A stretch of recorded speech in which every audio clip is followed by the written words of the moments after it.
Hello मेरे प्यारे विद्यार्थी, कैसे हैं आप सभी। आशा करती हूँ कि आप सभी बहुत अच्छे हैं और अपने एग्जाम की तैयारी खूब अच्छे से कर रहे हैं।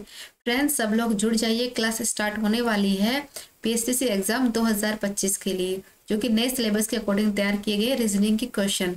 तो चलिए स्टार्ट करते हैं अपनी क्लास को, जो कि किसके लिए होने वाली है, पीएसटीसी एग्जाम 2025 के लिए। तो देखिए फ्रेंड्स, फर्स्ट क्वेश्चन आपके सामने इस प्रकार से आया गया है। निम्नलिखित में से आपको चार ऑप्शन दिए गए हैं, जो तीन तो आपस में मतलब कि समान है, एक अलग है। तो उसका आपको बताना है कि इसमें से अलग कौन सा है। चार ऑप्शन है, तीन समान है, एक अलग है। तो उसका तुरंत आंसर आ जाए कमेंट के अंदर, किसके कौन सा अलग होगा। तो देखिए, रिया, ट्राउट, लैम्पी, सैल्मन, तो कौन सा इसका अलग हो जाएगा। तो मैंने आपको बताया कि तीन तो सेम है और एक अलग है। तो देखिए, तीन कौन कौन से सेम है इसके बारे में आपको बताना होगा। तो क्या है, रिया है, ट्राउट है, लैम्प्री है, सैल्मन है। तो कौन सा हो जाएगा। तो देखिए फ्रेंड्स, ट्राउट, लैम्पी, सैल्मन ये क्या होते हैं, ये एक मछलियों की प्रजाति होती है। क्लियर हो गया, यानी ये तीनों सेम है और बाकी जो रिया है ना, ये अलग हो जाएगा। क्लियर हुआ, ये सभी मछलियों की प्रजाति है, जो रिया है वो एकदम अलग हो जाएगा। आप सबने सही आंसर किया था। अब आते हैं नेक्स्ट क्लास पर। दी गई आकृति में से कितने लोग हैं जो क्रिकेट और टेनिस दोनों को पसंद करते हैं। तो आपको बताना है कि ऐसे कौन से लोग हैं जो ऐसे हैं कि जो क्रिकेट और टेनिस दोनों को पसंद करते हैं। आपको देखो, जो त्रिभुज है ये क्रिकेट का है, जो मतलब वर्ग है ये टेनिस का है, जो है ना कि वर्ग है ये हॉकी का है।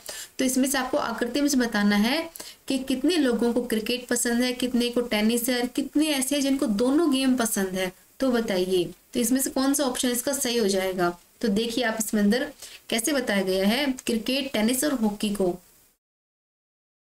जल्दी से कमेंट कर दीजिए कि कौन सा आंसर इसका सही होना चाहिए। तो देखिए फ्रेंड्स, काफी लोग 9 बोल रहे हैं, काफी लोग 8 बोल रहे हैं। तो देखिए फ्रेंड्स, इसका हो जाएगा 17।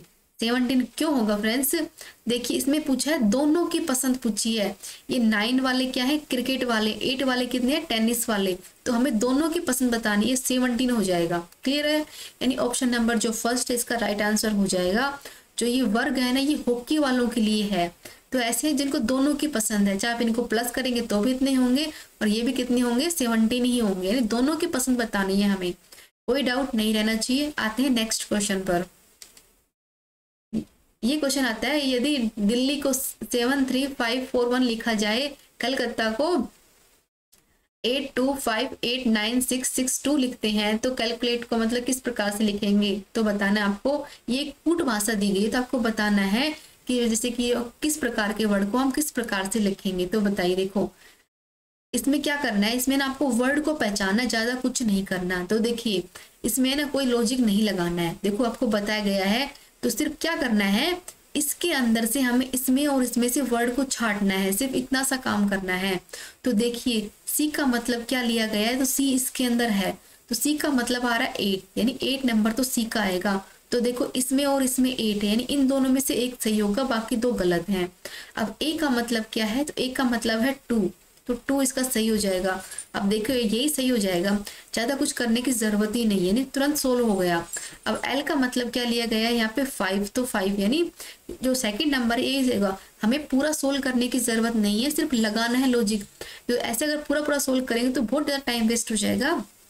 सिर्फ देखना है इसमें से कौन सा तरीका जिसमें सही बैठ रहा है, और सही तरीके के अकॉर्डिंग हमें सही करना होगा। सबने अच्छा आंसर किया था। अब आते हैं नेक्स्ट क्वेश्चन के ऊपर। निम्नलिखित पर्सन में से 4 शब्द दिए गए हैं, जिसमें से 3 तो समान है और एक अलग है। तो इस टाइप के क्वेश्चन आपको एग्जाम के अंदर बहुत ज्यादा देखने को मिलेंगे, जो कि बीएसटीसी के मतलब कि जो है ना एग्जामिनर, उनके फेवरेट क्वेश्चन में से होते हैं कि 4 दिए जाएंगे, 3 तो सेम होंगे और एक अलग होगा। तो बताना है आपको अलग कौन सा होगा। तो देखिए क्या दिए गए हैं, मलेरिया है, प्लेग है, डेंगू है, टिटनेस है। तो तुरंत कमेंट में आंसर आना चाहिए, इसमें से जो कौन सा है वो अलग होगा, बाकी सब सेम हो जाएंगे। तुरंत आ जाना चाहिए, मलेरिया, प्लेग, डेंगू, टिटनेस, तो कौन सा हो जाएगा इसके अंदर।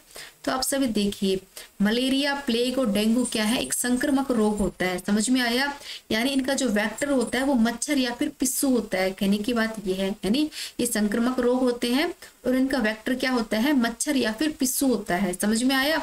लेकिन जो टिटनेस होता है वो एक घाव, यानी चाहे कट वट लग जाए, टिटनेस के इंजेक्शन भी लगते हैं क्या, यानी ये अलग हो जाएगा। और बाकी ये तीनों होते हैं ये सेम हो जाते हैं। क्लियर हो गया, यानी जो 3 है ये सेम है, जो 4 नंबर पे टिटनेस ये अलग हो जाएगा। सब लोगों ने खूब अच्छे आंसर किए थे, सबके सही आंसर हैं। अब आते हैं नेक्स्ट पर। हमें इसी प्रकार से एग्जाम के अंदर भी सारे क्वेश्चन को सही करना है ताकि हमारे नंबर अच्छे से आए। नेक्स्ट दिया गया है वर्ग की परिधि का संबंध है तो वर्ग का संबंध क्या होगा। तो देखिए फ्रेंड्स, वर्ग की अगर परिधि होती है तो वर्ग की क्या होगी, सिर्फ सोचने की बात है। क्षेत्रफल, आयतन, विकर्ण, परिमाप, इतने तो मैथ हमने पढ़ी होगी कि हम इतना क्वेश्चन तो सोल्व कर सकते हैं कि जिस प्रकार से हम वर्ग की परिधि निकालते हैं उसी प्रकार से वर्ग का हम क्या निकालते हैं। तो बताइए क्या निकालते हैं। तो हो जाएगा परिमाप, यानी ऑप्शन नंबर जो 4 एकदम राइट आंसर हो जाएगा।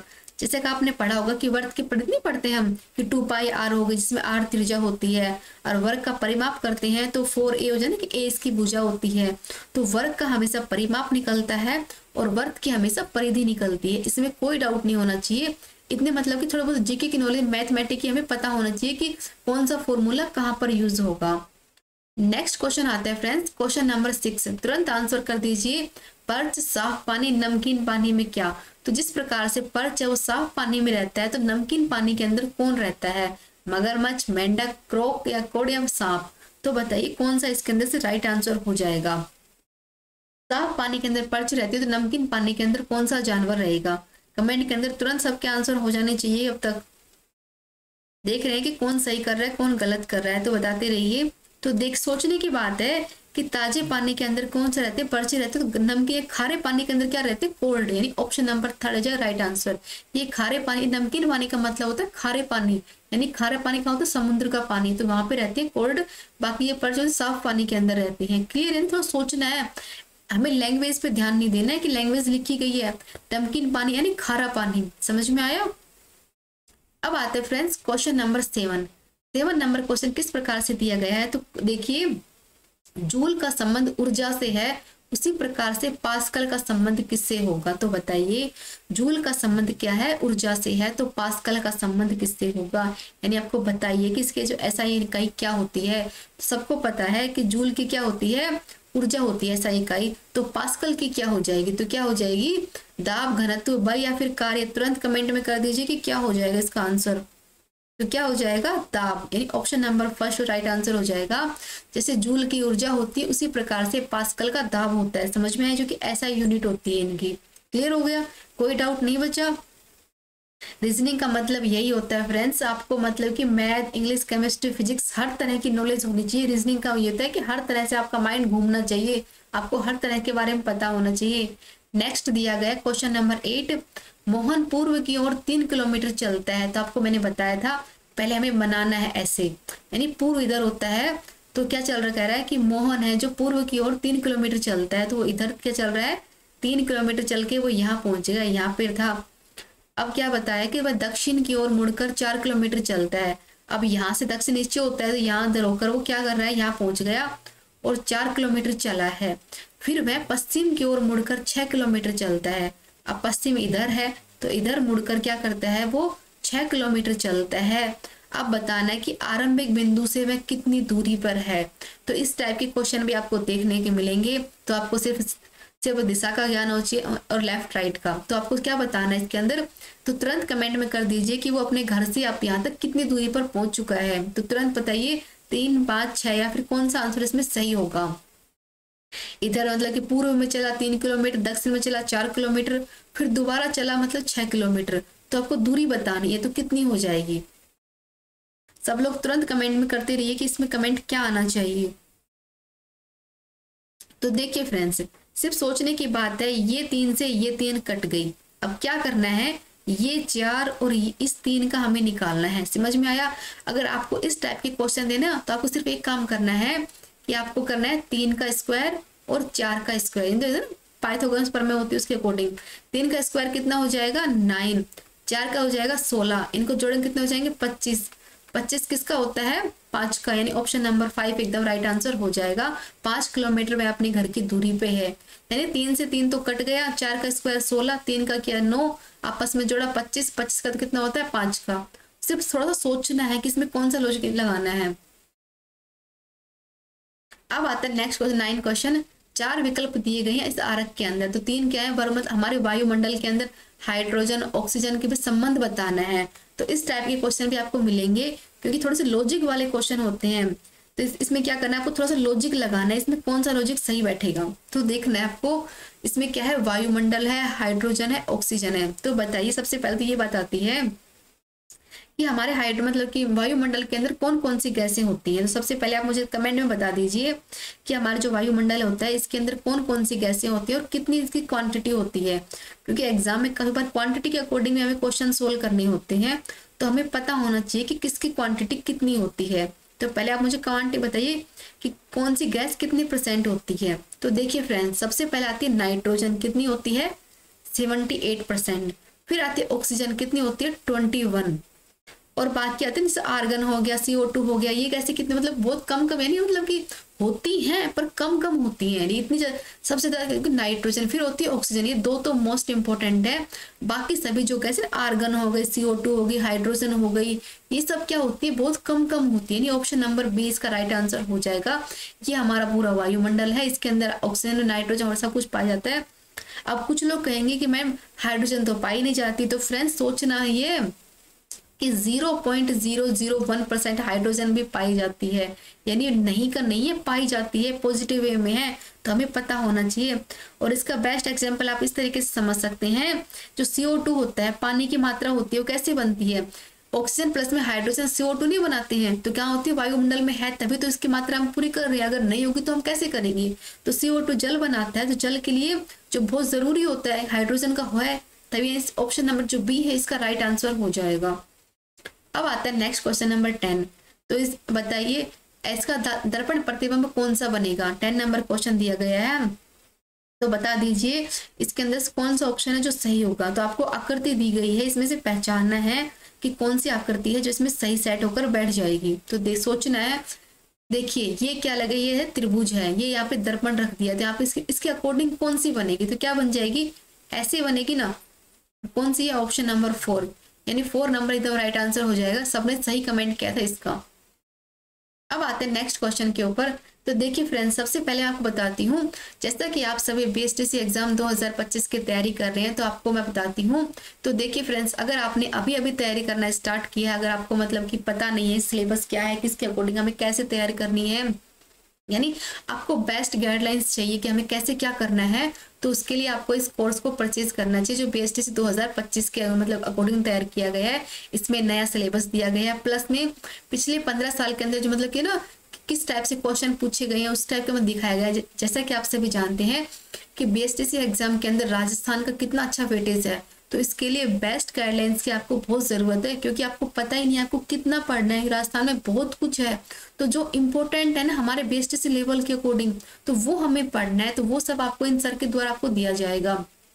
तो उसके लिए आपको क्या करना होगा, इस कोर्स को परचेज करना होगा। इसमें लगे ना, देखो आपको मतलब कि सारी क्लासेस दी जाएंगी, सबके बाद टेस्ट होगा, प्लस में आपको पेपर फ्री में दिए जाएंगे, यानी आप देख सकते हैं कि किस टाइप से क्वेश्चन दिए गए हैं। तो देखिए फ्रेंड्स, एक बात मैं आपको अच्छे से बता दूं, जो BSTC एग्जाम है इसको आप हल्के में बिल्कुल भी ना लें। इसमें है ना कंपटीशन बहुत हाई मिलेगा, यानी बहुत ज्यादा बच्चे हैं जो कि BSTC करने के लिए तैयार खड़े हैं, तो इसको हल्के में लेने की कोशिश बिल्कुल भी ना करें। तो इसके लिए आपको क्या करना है, कोर्स को परचेज करना है।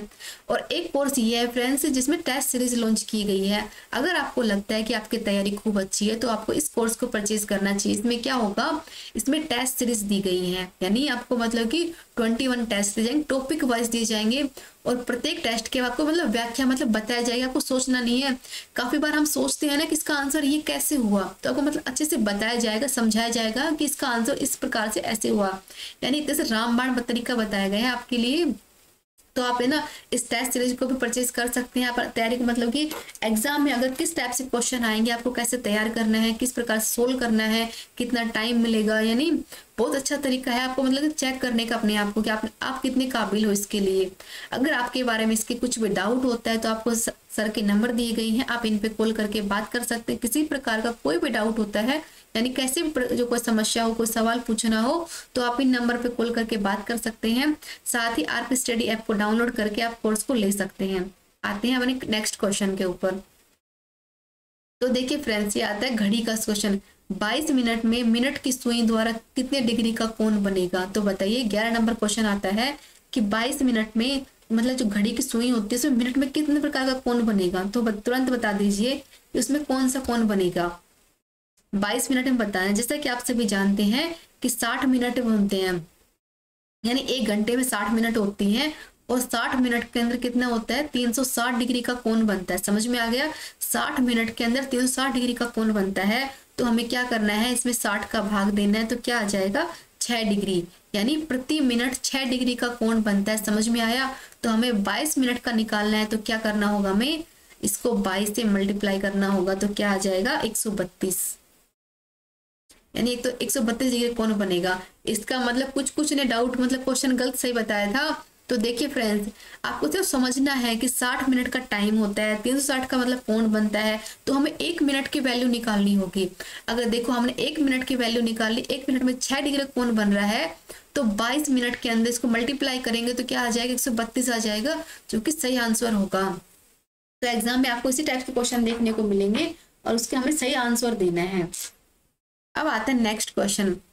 ये आते फ्रेंड्स संबंध पे। मेरे पिता की माता की इकलौती बहू की बहन मुझसे क्या लगेगी, यानी संबंध बताना है कि मेरे पिता की माता की इकलौती बहन मुझसे क्या लगी, तो वो बताना है इसमें संबंध कौन सा होगा। सिर्फ सोचना है थोड़ा सा इसमें कौन सा बताया गया है, मौसी, बहन, भतीजी या फिर माँ।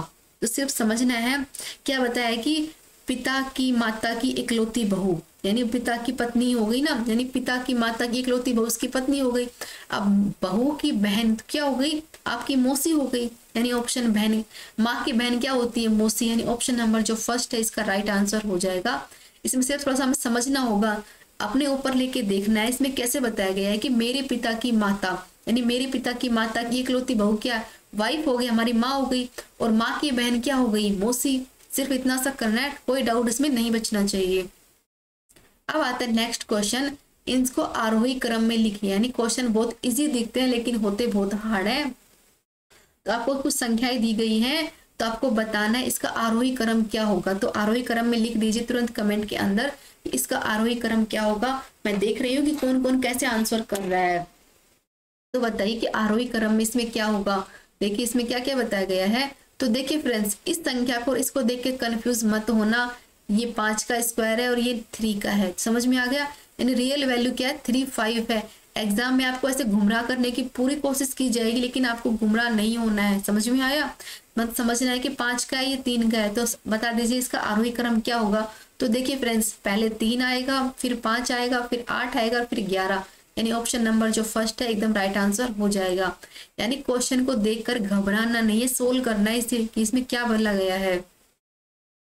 नेक्स्ट आता है क्वेश्चन नंबर 14 दिया गया है, इसमें से कौन सा विकल्प अलग है। तो देखिए इसमें 4 दी गई हैं, उपसंहार, अध्याय, कविता, प्रस्तावना। तो बताना है इसमें से कौन सा होगा जो अलग हो जाएगा। उपसंहार का मतलब क्या होता है, अध्याय का मतलब क्या होता है, कविता का मतलब क्या होता है, प्रस्तावना का मतलब क्या होता है। ऐसे वर्ड को करने के लिए आपको इनका मतलब पता होना बहुत जरूरी होता है। तो बताइए कमेंट के अंदर कि इनका मतलब क्या होगा। 3 विकल्प का सेम होता है, एक अलग हो जाएगा। तो देखिए उपसंहार का मतलब क्या होता है, निष्कर्ष, इस कहानी का हमें क्या निष्कर्ष निकला है। समझ में आया। अध्याय का मतलब होता है चैप्टर की कौन सा चैप्टर होता है, और प्रस्तावना का मतलब क्या होता है, परफेस। समझ में आ गया, यानी इसका मतलब जो मेन मोटिव बात किसके ऊपर ली गई है, तो वो होता है इसका प्रस्तावना। अब देखिए ये अलग होती है कविता, यानी ऑप्शन नंबर जो 3 है ये इसका अलग हो जाएगा, बाकी जो 3 है एकदम सेम हो जाएंगे। समझ में आ गया, एक ये अलग है, बाकी सब इसके सेम हो जाएंगे। समझ में आ गया, यानी ये एक साहित्यिक रूप से ली गई है और बाकी सब क्या है, लिखित कार्य की संरचना होती है ना। जैसे हम कोई निबंध लिखते हैं तो क्या करते हैं, पहले उसका प्रस्तावना लिखते हैं, चैप्टर करते हैं, फिर प्रस्तावना, फिर निष्कर्ष नहीं करते हैं क्या, पर ये एक अलग हो जाएगा। समझ में आया, कोई डाउट नहीं रहा ना। अब आते हैं नेक्स्ट पे क्वेश्चन नंबर 15। ये किस प्रकार दी गई आकृति में से दर्पण के बताना है आपको। इसमें दर्पण प्रतिमा बताना है, ये आकृति दी गई है, इसके साथ आपको कौन सी आकृति सही तरीके से सेट बैठेगी। तो इसमें तुरंत आंसर कर दीजिए कि इसमें कौन से आंसर जो है सही बैठनी चाहिए। तो कौन सी हो जाएगी, ऑप्शन नंबर 2। ऐसे देखना है, ये तो तुरंत है ना सेकंड में सोल्व होने वाले क्वेश्चन, इसके आपको सोचने की टाइम नहीं है। सिर्फ आपको दर्पण से दर्पण मिलाना होगा कि कौन सी आकृति जो सही इसमें बैठनी चाहिए। समझ में आया, सबके आंसर सही थे इसके अंदर। अब आता है नेक्स्ट क्वेश्चन, क्वेश्चन नंबर 16। इसमें से कौन सा सेट अलग होगा, यानी आपको 4 सेट दिए गए हैं, तो आपको बताना है कि इसमें से कौन सा सेट है जो कि अलग है, बाकी सब इसमें से सेम है। तो बताए, कमेंट में तुरंत कर दीजिए कि कौन सा अलग होगा। देखो इसमें 6 2 6 4 है, फिर सेकंड के अंदर 5 4 4 8 है, 7 में क्या है 7 3 4 6 है, और 4 के अंदर क्या है 7 3 6 7 है। तो बताइए कि कौन सा इसमें से अलग है, बाकी सारे सेम है। तो आपको क्या लगा, सिर्फ नाम से अलग नहीं पूछ सकते, संख्याओं में भी ऐसा पूछ सकते हैं, हर टाइप से। तभी तो मैं आपको बोल रही हूँ, अगर आपकी तैयारी है, हो चुकी है, आपको टेस्ट सीरीज जरूर लेनी चाहिए, आपको तैयारी को जांचना चाहिए आपने किस तरीके की तैयारी की है, तो बहुत अच्छा ऑप्शन हो जाएगा। तो इसमें बताइए कौन सा टेस्ट इसके अलग होगा। तो देखिए फ्रेंड्स, इसमें क्या है 6 2 बार लिए गए हैं, इसमें क्या है 5 को 2 बार लिया गया है, और इसमें क्या है, इसमें 0, इसमें कोई संख्या रिपीट नहीं हुई है। इसमें क्या है 7 को रिपीट किया गया है। समझ में आ गया, यानी ऑप्शन नंबर जो थर्ड है एकदम राइट आंसर हो जाएगा। इसमें 6 को रिपीट किया गया, इसमें 5 को रिपीट किया, इसमें 7 को रिपीट किया गया है, लेकिन इसमें 0 है, इसमें किसी संख्या को रिपीट नहीं किया गया है। यानी हमें हर तरीके से पहलू को देखना होगा कि क्या संख्या है और एग्जामिनर इसमें क्या कहना चाह रहा है। अब आता है क्वेश्चन नंबर 17, मतलब बताना है, इसका अर्थ बताना है, कनाडा ओटावा स्पेन। तो इसमें आपको समझ में आ रहा है कि राजधानी की बात आ रही है कि क्या है, ओटावा कनाडा है, तो स्पेन की किसकी राजधानी है, तो बता दीजिए तुरंत आंसर के अंदर कि किसकी राजधानी क्या है। तो आप है ना साथ में रोम, पेरिस, मैड्रिड, जकार्ता सबके बारे में बताइए कि किसकी कौन सी राजधानी है, तुरंत आ जाना चाहिए। तो बताइए कौन कौन से है जिनकी राजधानी दी गई है, ओटावा कनाडा स्पेन, तो क्या हो जाएगा इसके अंदर, तो क्या हो जाएगा, कमेंट में तुरंत आ जाना चाहिए कि इसका क्या होना चाहिए। इसमें हो जाएगा फ्रेंड मैड्रिड, ऑप्शन नंबर जो थर्ड एकदम हो जाएगा राइट। स्पेन की राजधानी क्या है, मैड्रिड। क्लियर हो गया, जैसे कि ओटावा की कनाडा है, उसी प्रकार से जो मैड्रिड है स्पेन की राजधानी है। अब देखिए फ्रेंड्स, रोम की क्या थी, इटली, समझ में आया। पेरिस किसकी थी, फ्रांस की, और जकार्ता किसकी थी, इंडोनेशिया की। यानी हमें राजधानी के बारे में भी पता होना चाहिए, इसी की मतलब है ना कि एग्जाम में हर टाइप से आपसे पूछ सकता है, आपको हर तरीके से तैयार होना है। तो बताइए नेक्स्ट आता है पंजाब बिल्ली सूंड में सूंड है फ्रेंड्स। तो बताना है कि पंजाब बिल्ली तो सूंड किसका होता है। तो ये तो सब तुरंत कर देंगे, मुझे पता है, सबको पता है इसका आंसर क्या होगा। तो क्या हो जाएगा, हाथी। तो सूंड किसका होता है, हाथी का। बिल्ली का पंजा होता है, उसी प्रकार सूंड किसका होता है, हाथी का। यानी ऑप्शन नंबर जो 4 है इसका राइट आंसर हो जाएगा। अब आता है फ्रेंड्स नेक्स्ट क्वेश्चन 19 नंबर। इसमें क्या गए हैं, 4 शब्द दिए गए हैं, 3 तो समान है और 1 अलग होगा। तो आपको बताना है इसमें से कौन सेम है, कौन से अलग होंगे। तो तुरंत आंसर कर दीजिए। इसमें क्या है, वेल, सर्प, छिपकली, गिरगिट। तो 3 तो सेम है और 1 अलग है। तो बताइए कि कौन कौन से सेम है, कौन कौन से अलग है। तो सांप, छिपकली और क्या बोलते हैं, गिरगिट, ये क्या है, ये तीनों सेम है। क्या है, ये तीनों सेम है, यानी सरीसृप है। जबकि जो व्हेल है क्या है, एक स्तनपायी है। समझ में आ गया, व्हेल एक स्तनपायी। पानी के बारे में, क्योंकि काफी सांप पानी में भी रहते हैं, तो ये कोई बात नहीं। गिरगिट कभी पानी में भी रहते हैं, ये कोई नहीं होगा। क्या ये क्या है, एक स्तनपायी है, और ये क्या है, ये सरीसृप है। तो ये लॉजिक लगेगा, ये तीनों सेम है और ये अलग हो जाएगा। सबने सही आंसर किया है, कुछ कुछ का गलत है, बाकी सबका सही है। सब अच्छे से अपनी तैयारी पे ध्यान दीजिए, क्योंकि एग्जाम बहुत हाई लेवल पे होने वाला है। एक क्वेश्चन की गलती समझ सकते 3 नंबर चले जाएंगे, तो अच्छे से पढ़ना है। नेक्स्ट आता है क्वेश्चन नंबर 20। यदि 12 को 34 लिखा जाए तो 45 को किस प्रकार लिखे जाएंगे।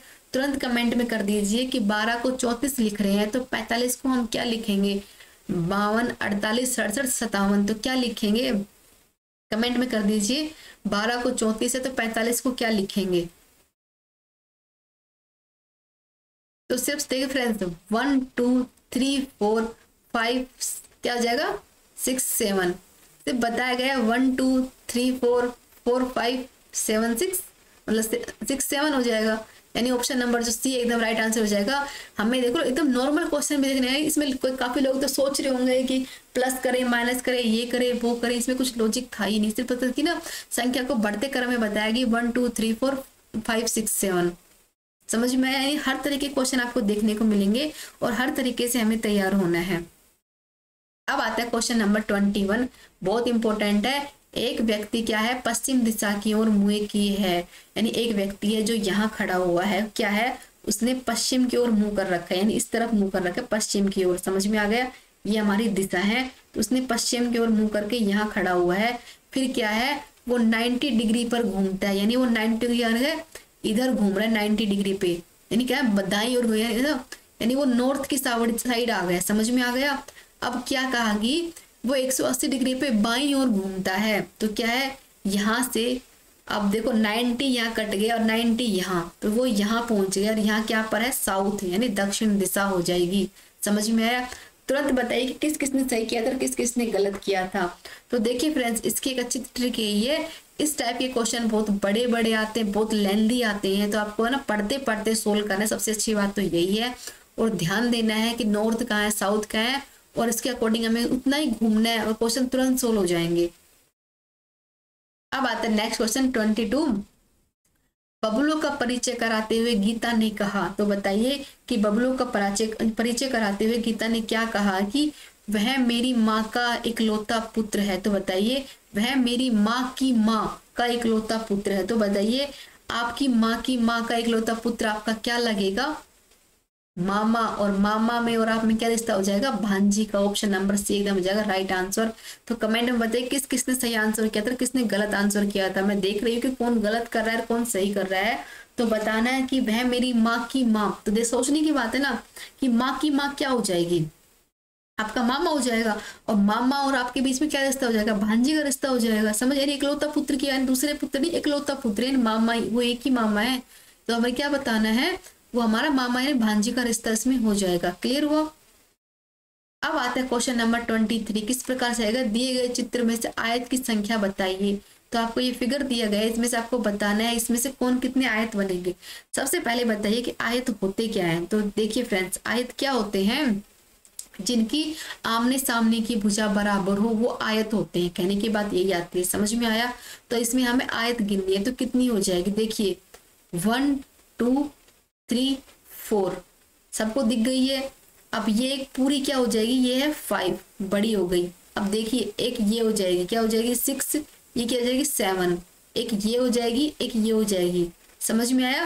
यानी 1 2 3 4 5 6 7 8 9 हो जाएगी। ऑप्शन नंबर जो डी एकदम हो जाएगा राइट आंसर। टोटल इसके अंदर 9 बनेंगी। समझ में आ गया है ना? यानी देखो 1 2 हो गई, 3 4 तो फिक्स आ गई, एक ही ऊपर की 5 हो गई, एक ये हो गई 6, एक ही 7, ये 8, ये 9 हो गई ना। टोटल 9 आकृति इसके अंदर बनेगी। आयत का मतलब समझना पड़ेगा। किसी भी आकृति के बारे में पूछे तो आपको उसका पता होना चाहिए कि उसका मतलब क्या होता है। आयत का मतलब क्या होता है कि आमने सामने की भुजा बराबर होनी चाहिए, वो आयत होती है। उसके अकॉर्डिंग इसके अंदर 9 आकृतियां बनेंगी। समझ में आया? अब आता है क्वेश्चन नंबर 24। इनमें से कौन सा है जो अंत में आएगा। तो बताना है कि राजस्थान, बिहार, असम, हरियाणा, इनमें से लास्ट में कौन सा वर्ड है जो कि लास्ट में आएगा। तुरंत कमेंट में कर दीजिए। बहुत आसान क्वेश्चन है, सबको आना चाहिए इसका आंसर। तो कि बताइए सबसे लास्ट में कौन सा राज्य आएगा, राजस्थान, बिहार, असम या फिर हरियाणा। तो देखिए फ्रेंड्स, इसको कैसे करना है, इसको है ना ABCD के अकॉर्डिंग करना है कि पहले A आता है, फिर B आता है, फिर C आता है, इसके अकॉर्डिंग हमें करना होगा। तो देखिए फ्रेंड्स, कितने नंबर पे आता है 2 पे, कितने पे आता है A पे, कितने पे आता है 8 पे, कितने पे आता है 18 पे। तो सबसे लास्ट में क्या आएगा, राजस्थान। ऑप्शन नंबर जो 1 है एकदम राइट आंसर हो जाएगा। इसमें सिर्फ हमें पता होना चाहिए कि कौन सा वर्ड कितने नंबर पे आता है। बिहार देखो B, इसका बिहार का हमें B लेना है, आसाम का हमें A लेना है, हरियाणा का हमें H लेना है, और राजस्थान का हमें R लेना है। तो R कितने नंबर पे आता है 18 पे। तो इसका मतलब ये हुआ कि राजस्थान सबसे लास्ट में आएगा। सबने सही आंसर किया था, कुछ कुछ का गलत था, पर कोई नहीं, तैयारी करते रहिए। आगे आप ना एक टाइम ऐसा आएंगे कि आप सारे क्वेश्चन को सोल्व करेंगे। अब आता है नेक्स्ट क्वेश्चन, क्वेश्चन नंबर 25। तो 25 क्वेश्चन क्या कहता है, इसमें आपको बताना है इसमें कौन सा लॉजिक लगाया गया है। तो सिर्फ तुरंत सोच के बताना है कि यहाँ पे 9 है, 13 है, 22 है। कमेंट में कर दीजिए कि इसमें जो इस संख्या पे कौन सी आंसर आएगा। तो देखिए फ्रेंड्स, श्रृंखला वाले क्वेश्चन बहुत फेवरेट होते हैं एग्जामिनर के, और हर एग्जाम में 4 से 5 क्वेश्चन देखने को मिलते हैं। तो कमेंट कर दे दीजिए कि इसमें कौन सा होगा जो इसमें सही आंसर इसका हो जाएगा। तो देखिए क्या बताया गया है, 9 है, फिर क्या है 13 है, फिर क्या है 22 है। तो इसमें क्या लगाया गया है, तो देखिए हम इसमें ऐड करते हैं, इसमें 2 का स्क्वायर ऐड करते हैं तो कितने हो जाएंगे, तो क्या हो जाएगा 4 हो जाएगा। तो कितना हो जाएगा 13 हो जाएगा। यानी 9 के अंदर अगर हम 4 ऐड करेंगे तो कितना हो जाएगा 13 हो जाएगा। तो इसमें क्या करते हैं हम, इसमें 3 का स्क्वायर क्या होता है 9। अब 13 के अंदर हम 9 ऐड करेंगे तो कितना हो जाएगा, कमेंट करते रहिए कितना होना चाहिए 22। क्लियर हो गया। अब इसमें क्या करना है, हम इसमें 14 का स्क्वायर कितना होता है 16। अब इसको इसमें ऐड करेंगे तो कितना हो जाएगा, कमेंट तुरंत आना चाहिए, इसमें क्या होना चाहिए 38, यानी ऑप्शन नंबर जो 1 एकदम राइट आंसर हो जाएगा। तो सिर्फ हमें आपको मत सोचना है कि इसमें स्क्वायर वैल्यू बचेगी। 9 के अंदर 2 का स्क्वायर जोड़ा, 13 में 3 का स्क्वायर जोड़ा और 22 के अंदर हमने 4 का स्क्वायर जोड़ा, कितना हो गया 4, 9, 16 को जोड़ा ताकि वैल्यू आ गई 13, 22, 38। समझ में आया? क्वेश्चन फ्रेंड्स बहुत इजी वे में होते हैं, बहुत आसान होते हैं, सिर्फ हम थोड़ा समझना होगा कि हमें किस प्रकार से इन्हें सोल्व करना है।